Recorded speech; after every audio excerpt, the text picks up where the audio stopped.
ఇవాళ దేవుని జనాంగమైన మనందరం ఎక్కడ జీవిస్తున్నాం? మన నివాస స్థలం ఎక్కడ?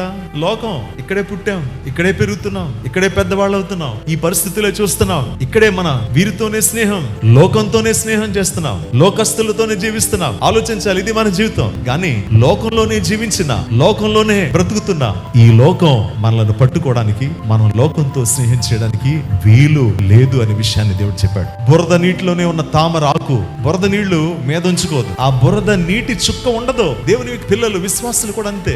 ఈ బురద లోకంలో జీవిస్తున్నా ఈ బురద వారిని అంటుకోవడానికి వీలు లేదు. దేవునికి స్తోత్రం కలుగాక. బురదలోనే ఉన్న, మట్టిలోనే ఉన్న, ఆ కుళ్ళులోనే ఉన్న, ఆ భయంకరమైన ఆ యొక్క ఊబిలోనే ఉన్న ఆ ఆకు ఎలా ఉంటుందో విశ్వాసం కూడా అలాగే ఉండాలి. దేవునికి మహిమ కలుగాక. ఎందుకంటే లోకముతో స్నేహం, దేవునితో వైరం అని దేవుడు చెప్పాడు. ఈ లోకముతో స్నేహం చేయగోరువాడు దేవునికి శత్రువు అవుతాడు. అందుకే ఒక ప్రశ్న వేశాడు, don't you know friendship with this world is an enmity with God.